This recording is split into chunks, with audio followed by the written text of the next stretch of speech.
AJ Johansen is a captain with the Corona Fire Department. Before that, he spent some time with the Forest Service, and he's here to tell us about the Team Awareness Kit. Please welcome AJ Johansen. Thank you, Don. Apparently they've asked me to use the mic, so for you in the back, this is for you. We're going to go over ATAK Team Awareness Kit. I did present on this. Who was here in 2019? So I did present on this in 2019. Tim Chavez asked me to do it. I got exposed to this program in 2018 on the Mendocino complex. Long story I can tell later. We deployed it on the camp incident, and I was there with Tim with California IMT4 with the state, and we had some really big success there. The last time I presented, I had been in the ATAK world for 9 months. So much has changed over the last 3 years. And in your program it says the Android Team Awareness Kit. There is an iOS version that was released by DHS 2 weeks ago. So it is truly both mobile platform friendly for iOS and Android now. And what you'll see in the slides today will be mostly Android. That's what we deployed our department. The Android flavor is 10 years in the making. iOS has only been in the last year and a half, so it does have some room to grow. All right, here we go. All right, so location. You guys have definitely heard this. Anybody own property? Or you're buying a house. It is typically the one attribute that drives up the value. And I would say that the same goes for when we're on fires. You might hear we got a slop over.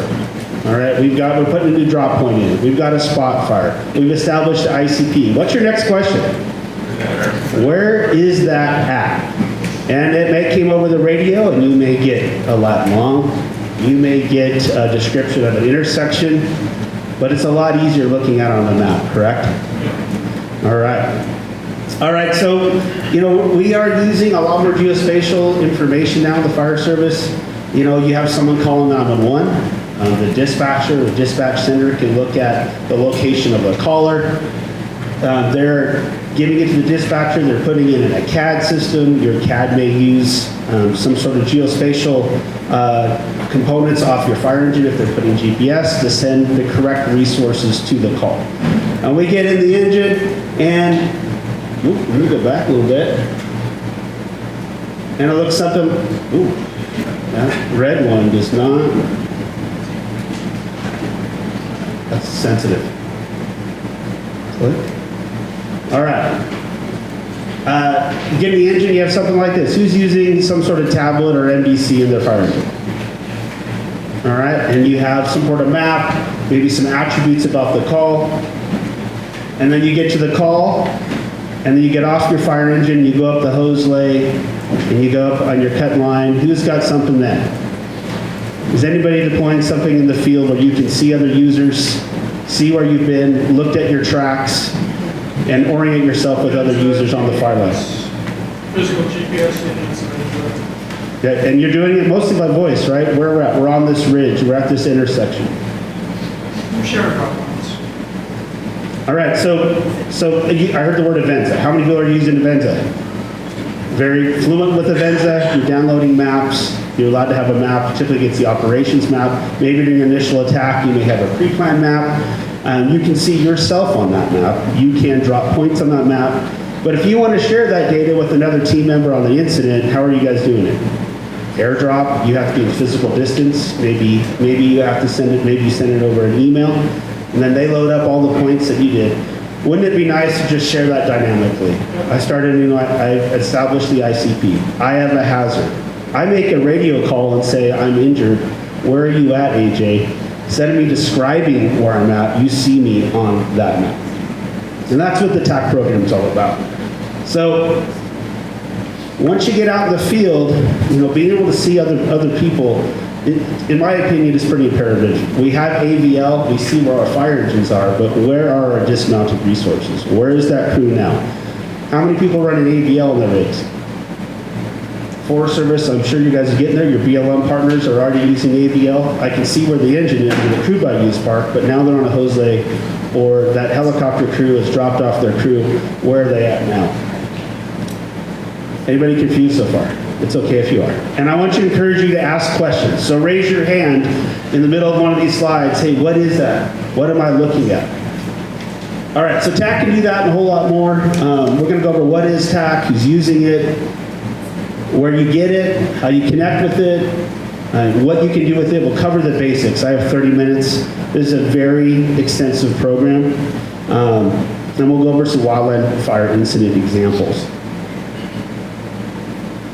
All right, so what is TAC? It's a geospatial situation awareness tool. My best, I guess, analogy to a Venza, it's a Venza on crack, the best meth that anybody has ever made. It can do a lot. It was born from the Department of Defense, so Special Operations Community. So the previous speaker to me, this tool was designed for that community. They are small teams. They're going out in the foreign land, and they need to be able to see where each other are, mission planning, and so forth. There's that civilianized version that came out 5 years ago, and now we have it as TAC and the Team Awareness Kit. It's come from their Air Force Research Lab, and it's an acronym. We love acronyms in the fire service. So the middle version is the Tactical Assault Kit. The SID version is Team Awareness Kit. All right, so it's a suite of applications. I'm focusing on the mobile aspect of it, dismounted operator. There is Android and iOS. Like I mentioned before, the Android version is 10 years ahead of the iOS version. It is available now on the Play Store. And the Apple, what do you guys call the Apple one? App Store. Google Play Store for Android. All right, so it's a browser version, WebTAC, WinTAC, and then there's virtuality, even VTAC. All right, so who's using it right now? Military, of course, is where it came from. Civilian agencies, Customs, Border Patrol, FBI, Secret Service. This is big for dignitary protection. Federal, state, and local law enforcement. Here locally, we have Riverside County Sheriff. He's taking off with TAC. We use it at Corona Fire. The state of Colorado has had a TAC program for the last 3 years. They're probably the largest state agency that's moving forward. And then test pilot users. The Forest Service is a test user of TAC. They are using it for the DART program, the Dingle Act resource tracking, where on all Type 1 incidents, they're supposed to start tracking their resources. Locally, you have the BDF is a test forest for TAC, and then Northern California, the El Dorado National Forest. All right, what I love about TAC, it's untethered.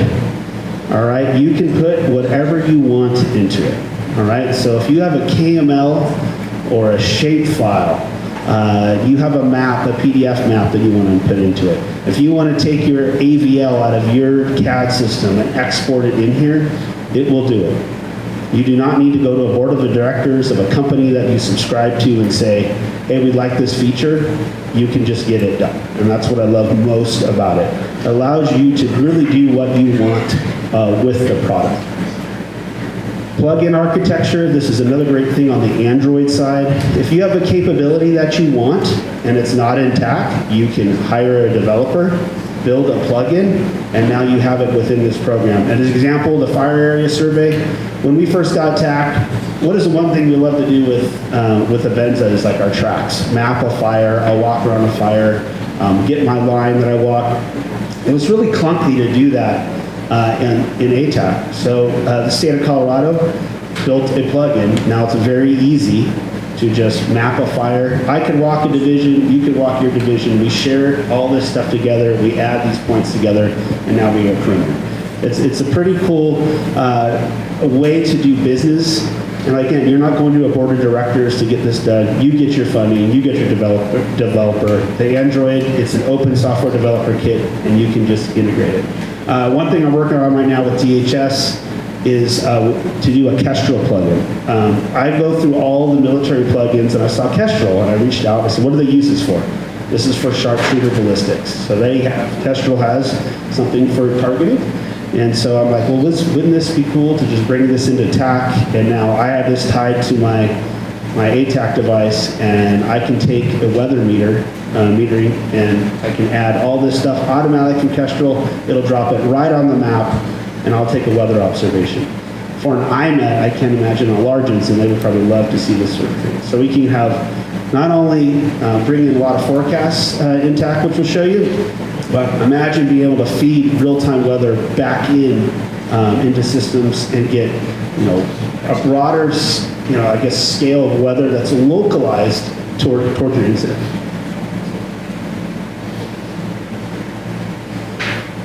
Man, it's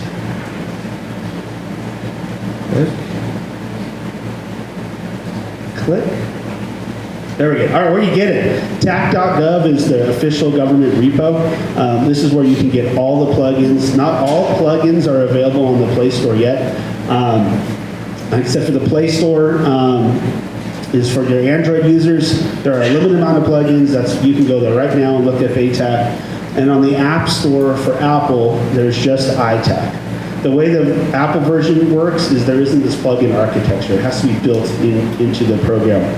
I would say, and Apple at this point is a great tracker. You can bring in GeoPDF. It's much like Avenza. You'd have an operations map and see other users on the map and share some points. Like I said, it's just not as mature as the Android version.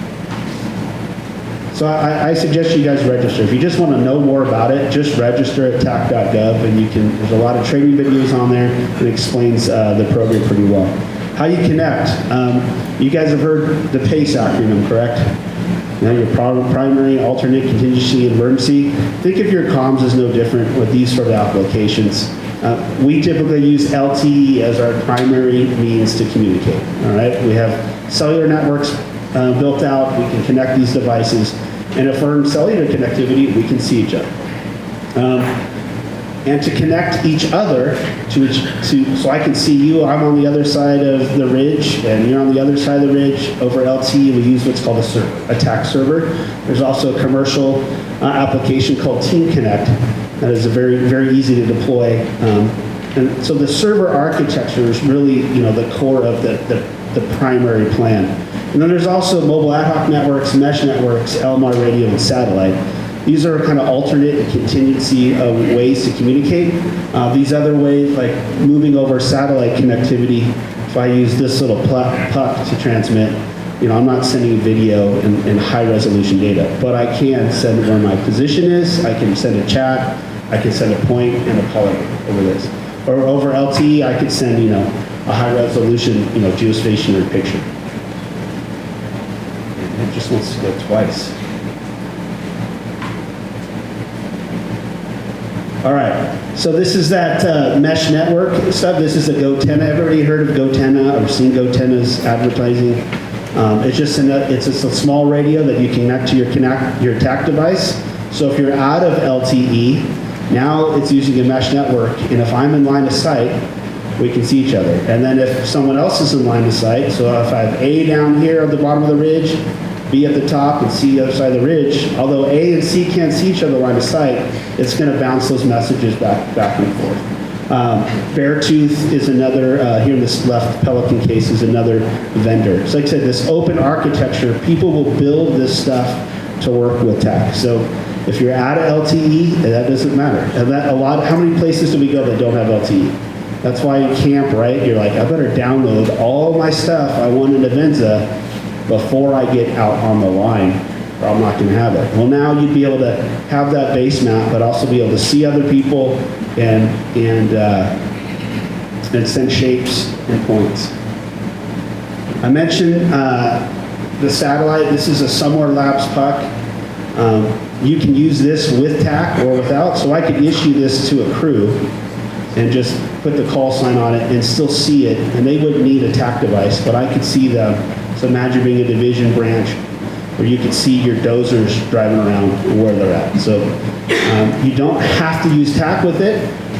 When you do pair it with the TAC device, now you can do that chat, send a shape. Now you can collaborate just using satellite connectivity. All right, so what can you do with it? And I would say that the digital mapping is pretty robust, on par, or if not better than what you have with the Avenza right now. You can overlay layers on top of that map. You can track forces. Anything geospatial, you can bring into TAC. So think of things that are in your CAD, anything that you currently have, any operations maps that you want to keep on that device. It could just be stored on the device, and then when you need it, bring it up.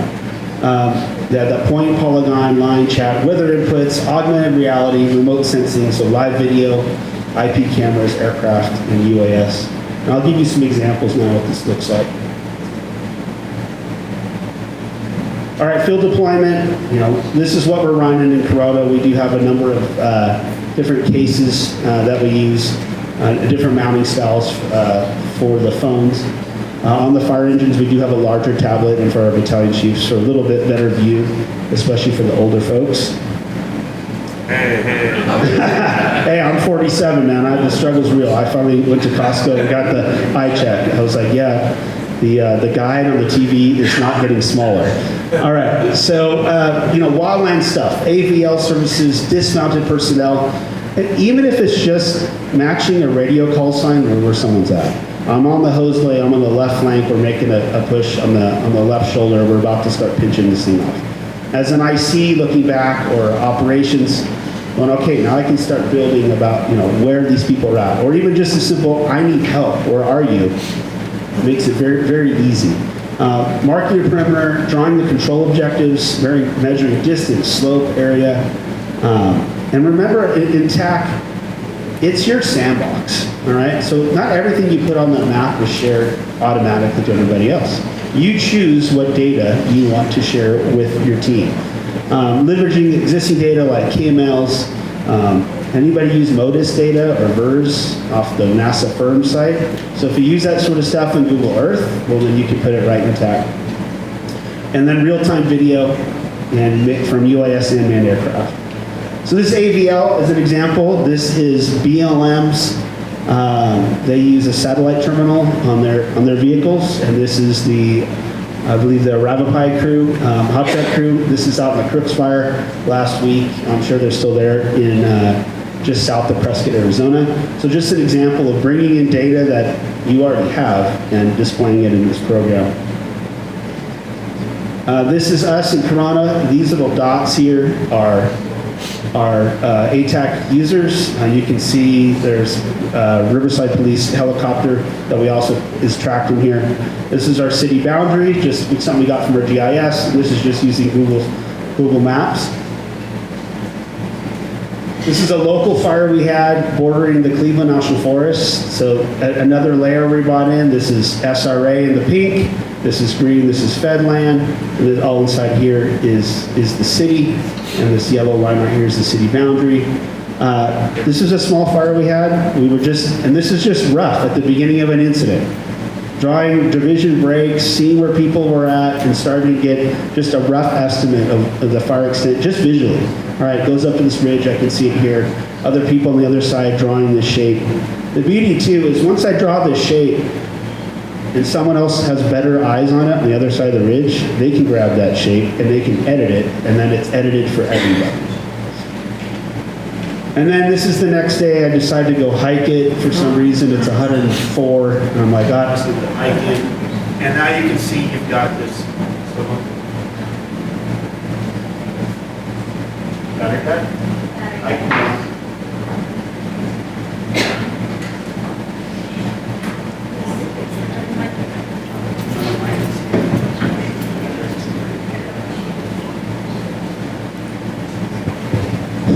All right, so this is the next day, things tighten up. We hiked the fire, I've got my perimeter trap going, and now I share that across the whole team. So now we have, while I was there, I marked a smoldering snag, and everybody can see where that's at in real time. This is an example of other geospatial data we have. We have these structured defense maps that are made to print that the battalion chiefs have. This would be an example of your IEP map, your ops map, and we got an incident, and just bring it right into TAC, and it's rectified on there. Large wildland fire, this is the Creek Fire attack deployment. We did some stuff with CAL FIRE on where we were handing out the phones. We got OES as caches of these Android phones. We put ATAK on them and gave them to give them the safeties. We gave them to the line medics too, so we can see where those folks are at. 3D view, so much like anybody like to put Google Earth in 3D view, this is just another cool thing you can do with ATAK. You've got 3D view. If you're looking at imagery and you're like, hey, what does that look like?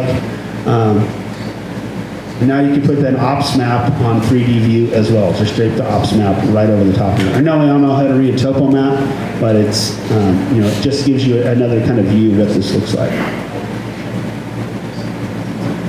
Our weather plugin, this is a great feature of ATAK. So imagine having your Avenza, but also having radar on top of it. So you have, your divisions and branches all marked out on the map. Now you can bring in live weather feeds. They also bring in all the fire weather forecast data in this weather plugin. Alert wildfire cameras, anybody using those to help with some essay? All right, so alert wildfire cameras, we've leveraged those in ATAK over, I think it's almost up to 1,000 cameras now. You get the field of view, and so you know not only, all right, I've got this video here, but I know where it's shooting. And then if I've got it in multiple camera views, I can start to triangulate. This is a fire up near Big Bear the other day. I don't remember the name of it. A little initial attack. You can see our attack 310 up there above the fire. The fire model they put in there from Wi-Fi, and we were able to triangulate with the two cameras. If you like to use Modus or VERS, this is just another example of bringing in the data. Esri actually has a plugin, so if you leverage Esri data in some sort of database, if you have a NIFC AGOL account, you can put this plugin, put in your credentials, and bring in all kinds of data. This is the Crooks Fire in Arizona. You can see VERS hits here. These little squiggly lines are the Fire Guard program, if you're not aware of that. That's a Department of Defense program that started here in California with CAL FIRE and the Forest Service. And this is a classified satellite that is looking down permanently, staring at the Earth, or the United States. And there's airmen that are there tracing these polygons. So if you wonder if you have a fire in that area, they're probably already mapping it. And you can leverage that data in there. The FIRUS program, anybody familiar with FIRUS? All right, it's this program started with Orange County Fire and OES. This is much like what we get from other infrared aircraft, except that it's dispatched on initial attack, or close to initial attack. So we have real-time ISR during initial attack. This program is getting adopted by the state, and this will become a joint OES CAL FIRE asset starting, I believe, July 1, this next budget. So this is the way we brought the data into ATAK. I butted my head into this program and said, hey, we have this program. We could bring data into this in real time. So we use something in ATAK called a streaming KML network link. And so this is open source. Anybody can grab this data. Much like anybody can see where a hurricane is, why should we see where a wildfire is? So this is me up on the Highway 71, just north of the 91 on a small vegetation fire. Anybody familiar with the Prado Basin and how thick the fuels are down at the bottom? This fire had ran off the freeway, burnt down. I had the left flank, and talking to Air Attack, I'm like, our flank looks good, but I've got these spot fires out here. And they put helicopters on them, which was great. They put them out, but once they went out, I was like, where were those? It was like, they're that way somewhere. Virus was up, and I mean, seriously, you can't see in the Prado Basin, 20 feet. And we had one pretty far out there. I brought up my ATAK device. I could see fires that mapped them. We made sure that we had 3 crews on 3 spots. No one wanted to come back here later that night for something that maybe the helicopter put in check, but we hadn't completely lined yet.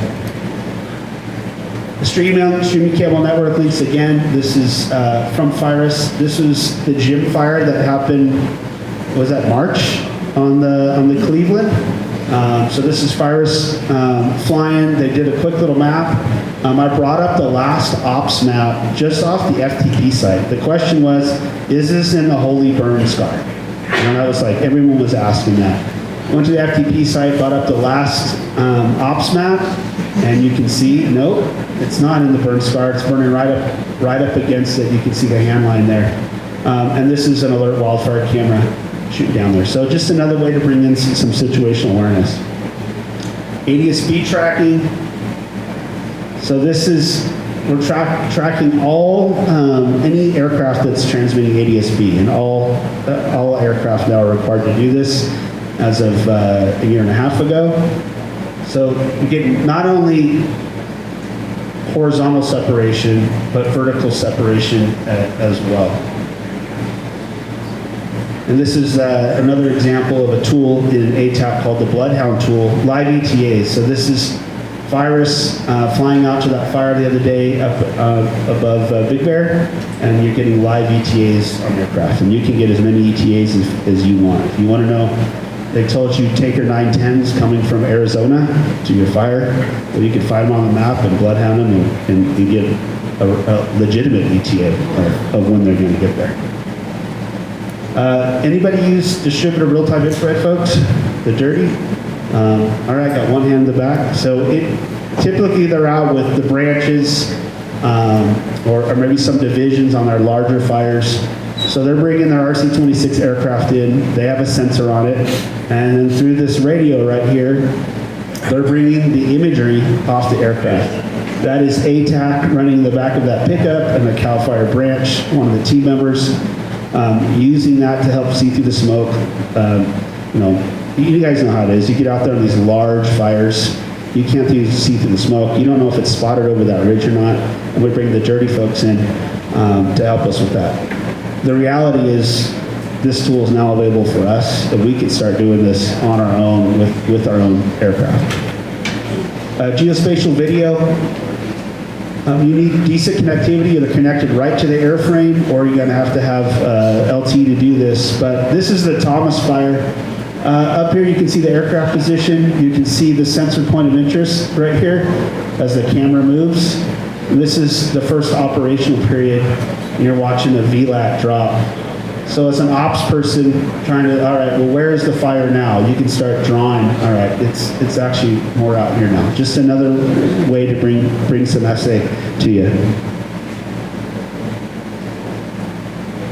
Share geospatial video. This is a burn. I've got 2 minutes left. I got the last. All right. So this is a Mavic 2 Enterprise drone. This is from DJI. This is not some fancy. This is what we deploy in our department. I'm able to fly that drone, get that same sort of view you can off a multi-million-dollar airframe like Virus, and have augmented reality in the video. So you can see the drone flying, it's shooting at the ground. This is AVL from the BLM. This is a burn we did out by Lake Matthews a few months ago. And then you can see up here, just out of frame, is a phone I handed one of the burners. I said, hey, take this with you. I want to map you. Pre-event imagery. This is the campfire. This is pre-campfire. This is post-campfire. So imagine being a USAR team or someone going out in the field and having updated base imagery. And if all things, this is my son's first year at the Forest Service. He's starting on an engine on Monday. And if you don't think I'm worried, I'd be lying to myself. So this is the Granite Mountain Hotshots deployment site. All right? And to think that there was a lot of questions, if you've ever watched that AAR video, where are you? Where were you last? I thought you were in the black. The air attack telling them, are you on the southwest side of the fire? Remember, we had a VLAT loitering above them, fully loaded. I'd like to think that maybe with a system like this, we could at least give them a fighting chance. This is not going to solve us in totality, right? Like our rules of engagement, our 10s and 18s, LCS is what keeps us safe. But human factors will happen. We will make mistakes again. No new watch-out situations came out of this incident. We broke stuff that we already knew. We knew not what to do. But just think about that. If you need help, how do I transmit my location quickly to the other folks on the fire? This is not a silver bullet. Okay, this is not a perfect program.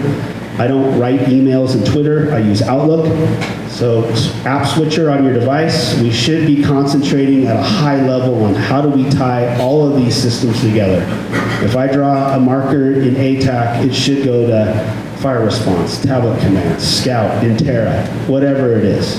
That's where we should be, really should be headed. If you have any questions, you can QR code that. That's my email, phone number. I'll be here through the rest of the day if you have any questions on how you deploy. I do have a long running thread on wildlandforintel.org or firegeeks.com, whatever you want to call it. But I am super passionate about this, what I think is good for all the right reasons, your safety. Thank you.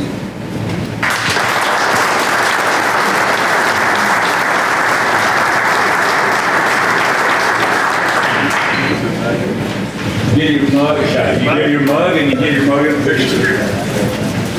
Any questions for AJ while I'm unwrapping this thing? Yeah, I got a question. So one of the terms you used was augmented reality. Yes. Why is it? Augmented reality?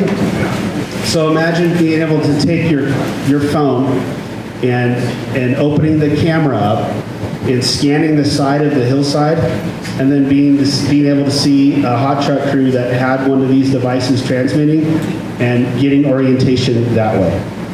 So any of these, or a safety zone or a drop point, where are the, it's at night, where are these, even during the day, being able to do that, that's the augmented reality piece. It's just more of an enhancement. Yes, it's more of an enhancement. Yeah, you still have your 2D map or 3D map, but if you wanted to do that, it does work. Yes? Well, is this only for the EMS system, or is it available for the public to also have access to this? Public, this is the public, the federal government has said that if taxpayer funds have been paid for development of things like this, that at some point if we can civilianize it, it will go back to the people that paid for it, which is us. Yes? You mentioned a lot of different technologies and databases and drop and shape files and things. So if you're a fire executive, are you supposed to have your own GIS, geospatial staff on hand, or is this like, a lot of those departments are bifurcated? You got GIS over here, feeding the fire department, whatever the request, like how are they, work us through like how they're integrating this stuff. So through our GIS department, and we got a couple things. We have AVL out of our CAD system, so porting it to our TAC server, taking GIS data out of, I just go right, we're a small organization, so I can see for large organizations, there's a lot more bureaucracy, but the Forest Service is doing that. And if you think about it at a small team level, what data do you really need? So if it's fire hydrants or a lot of static data, that is not hard to get out of your GIS. To put into these systems. And if you think about what we do on incidents now, large IMTs, we're using Google Drives and just really simple stuff and putting maps with QR codes. We're not doing anything super fancy, and to really deploy this doesn't require that much more. It is pretty simple. A firefighter could do it, simple. I promise. Well, like a sit leader. But. Thank you, AJ. I really appreciate that. Here's a token of appreciation from Foresters and Fire Wardens. Great job. Thank you very much. Over.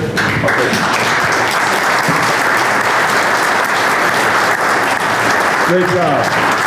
I'm just going to add a plug to you. I can't think of a more needy area that we can apply our forces to other than real-time situational awareness and real-time, objectives and guidance from command. So we actually know the plan, at the time when it's important. So it starts with us. You got to try this thing. You got to download it. You got to ask for improvements, and that's how these things are better. Thank you, AJ. Appreciate it.